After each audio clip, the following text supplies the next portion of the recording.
tadi sore gue ke rumah Peot, ngelihat kondisi Parungkat aneh dah bang. Aneh kenapa? Ya aneh banget pokoknya. Bengong, pandangan kosong, ditanyain gak nyaut. Stroke kali, Dot? Kagak bang, kalau orang stroke mah gue tahu. Ini mah bukan, pokoknya aneh dah. Faktornya sih banyak, Dot. Namanya habis kejadian kayak kemarin, bisa jadi mentalnya kena.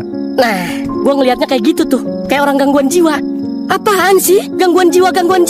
Itu bu, Parungkat, keadaannya kasihan deh bu. Bengong, ditanya juga diem aja. Tapi kan gak bisa langsung nyimpulin gitu Dot. Harus didiagnosa dulu, baru boleh diponis. Bener, Dot. Ada kemungkinan juga dia tegang sarafnya, karena habis kena tekanan tinggi. Iya, tapi gak boleh asal nyimpulin gitu ah. Kasihan orangnya nanti. Ya, terus aku sebagai teman harus gimana bu? Lihat muka si Peot aja udah lesu banget. Kasihan bu, coba besok kita main ke rumahnya ya. Iya, Dot. Besok gue juga mau jenguk deh sekalian. Ya udah deh. Ya udah, sekarang aku mau tidur dulu. Ngantuk banget. Ya, ya.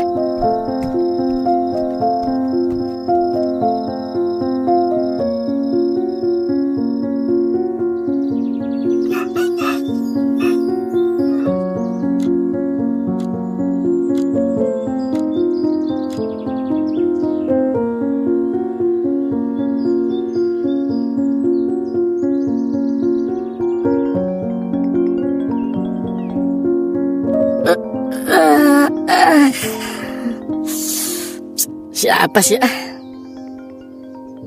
Halo, kenapa Yot?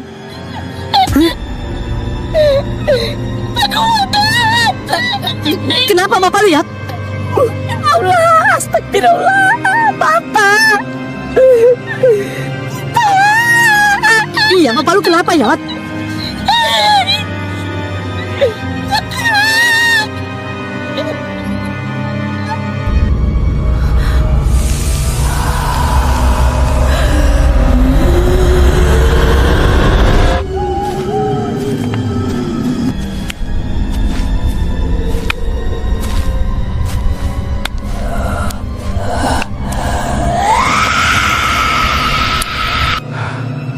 Kenapa sih? Peot, coba jelasin. Lu kenapa dah? Sama bapak lu, kenapa juga gue bingung ini harus ngomong apa Peot? Coba ngomong pelan-pelan. Woi, Parungkat gak kenapa-kenapa kan Peot? Dia baik-baik aja kan? Jangan bilang kalau Parungkat udah gak ada di rumah. Coba jelasin Peot kepada gue. Jangan nangis mulu dah. Gue gak bisa denger dan gak tahu apa yang terjadi sama lu juga di sana deh Peot. Bapak gua Dot, tolongin gua Dot. Bapak gua Dot, gua gak tahu harus ngomong apa sama lu. Gua gak sanggup bilang sama lu. Dah Dot, jadinya lu datang aja ke rumah sekarang ya Dot. Bantuin gua juga ini tentang bapak gua Dot. Nanti gua jelasin di sini deh tentang kenapa bapak gua Dot. Cepatan lu kesini ya Dot. Sekarang banget deh. Gua perlu bantuan lu deh, Dot. Ini gak bisa ditunda-tunda lagi deh. Dot, lu mau kemana, Dot? Pagi-pagi kayak gini. Udah mau keluar rumah aja. Masa mau nongkrong pagi-pagi kayak gini sih, Dot? Mending lu makan dan sarapan dulu dah. Itu ibu lu udah nyiapin makan buat kita sarapan deh. Ini masih pagi banget loh. Dot, lu udah mau nongkrong aja deh. Kan lu udah dipecat juga sama si Peot dan Parungkat. Katanya dia lagi gak stabil kan keuangannya. Masa sih? Lu mau kerja lagi kan? Gak mungkin juga. Ya gue pikirnya sih lu mau nongkrong sama anak-anak kan?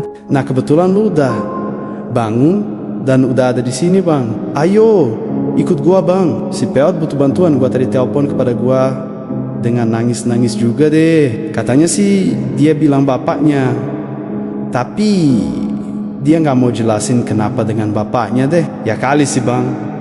Gua udah bangun kayak gini buat nongkrong doang, gak mungkin juga. Iya nanti aja deh bang, makan dan sarapannya. Mending lu ikut sama gua ke rumahnya Parungkat deh sekalian. Lu mau jenguk Parungkat kan bang? Jadinya, ayo ke sana. Waduh, ayo deh Dot, kita ke sana. Takutnya Parungkat kenapa-kenapa deh. Kan kata lu juga Parungkat ngelamun terus. Gua takutnya Parungkat ada apa-apa gitu. Jadinya, ayo deh, kita berangkat ke sana. Nanti gue bilang sama ibu lu dulu ya. Takutnya nanti dia mencari kita pagi-pagi gini udah pada nggak ada dan marah lagi deh. Lu keluarin motor dulu ya Dot. Kenapa sama tusuk konde ini?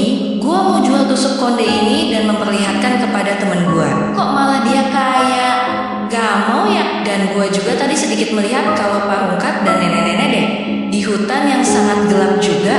Apakah benar itu Pak Rungkat? Atau hanya imajinasi gua aja? Tapi kenapa sampai memperlihatkan kepada gua ya apa yang sebenarnya terjadi sama tusuk konde ini? Apakah tusuk konde ini keramat dan gak mau dijual juga deh? Waduh, bahaya ini. Siapakah nenek-nenek yang bersama Pak Rungkat itu? Apakah itu adalah neneknya si Karto yang dibilang sama si Aldo ya? Tapi sih gua gak bisa lihat jelas juga kalau itu Pak Rungkat atau bukan juga deh. Soalnya itu sangat-sangat gelap deh, dan bajunya sih sama kayak Pak Rungkat, pas Kismin kayak gitu.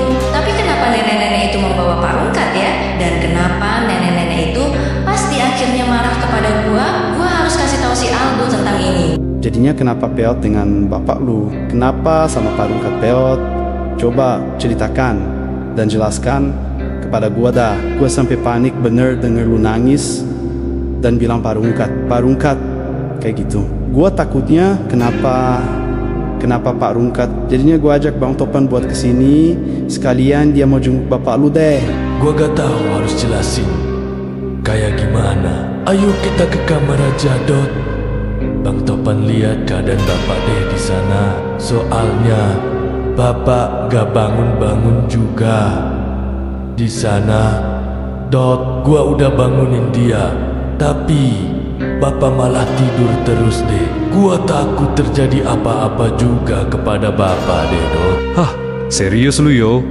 Bapak lu nggak bangun-bangun? Apa jangan-jangan bapak lu ketapean deh, jadinya nggak bangun-bangun Peot? Soalnya kan dia kata si Dot kemarin ngelamun dan nggak jawab juga deh kalau dipanggil kan. Seriusan, Bang Topan, gak tahu kenapa bapak gak bangun-bangun dari tadi. Jadinya gua bingung harus melakukan apa deh kepada bang. Gua langsung telepon si Dot deh. Pagi-pagi kayak gini. Maaf juga ya Dot, udah ganggu istirahat lu. Gua tahu kok lu pastinya masih tidur kalau jam segini. Tapi gua hanya bisa telepon lu deh, soalnya si Robi masih sakit dan belum pulih juga deh.